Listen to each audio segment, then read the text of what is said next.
So guys, kagaya nga ng pangako ko dun sa nauna kong video, na ikukwento ko po dito kung paano po nabuo ang mga kumukulong putik na ito.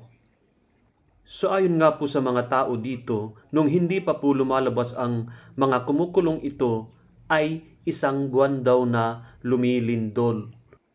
Kaya nagtaka po sila kung bakit ganun na lamang ang nararanasan nilang paglindol dito. At sa di katagalan nga po ay bigla pong lumabas ang mga kumukulong putik.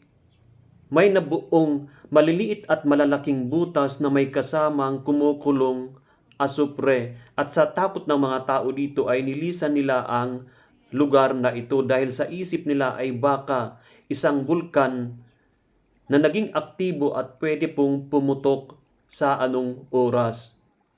At yun nga po guys, dahil po sa takot ay napilitang mag-evacuate yung mga tao. Lalong-lalo na po nung nakikita nilang nadadagdagan yung nabubuong butas na may kasamang mainit na bagay. Naisip po nilang mas maganda pong lisanin nila ng maaga ang lugar na ito kaysa sa ipagsapalaran nila ang kanilang buhay. Pero may isa pong eksperto ang nagsalita at sinabi po niyang kung aktibong bulkan yung nabuo at malapit ng pumutok ay mamamatay muna yung mga halaman at puno na nakapaligid dito bago pumutok. At lumipas nga po ang araw at buwan pero hindi po namamatay yung mga halaman at puno na nakapaligid sa kumukulong putik na ito.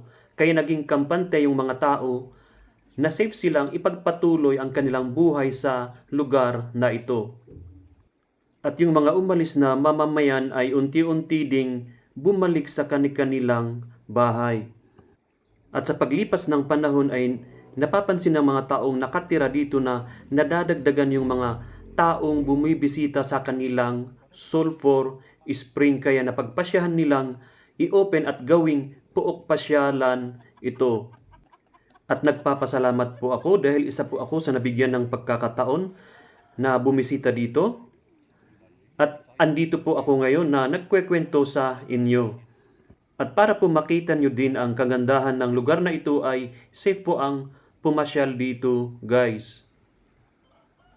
At sana'y patuloy nyo pa rin suportahan yung mga susunod kong i-upload na video dahil ang susunod nating pupuntahan naman ay sa Bolinao, Pangasinan. At hanggang dito na lamang po guys. At sana'y huwag niyong kalimutang mag-follow, mag-like at mag-share. Marami pong salamat.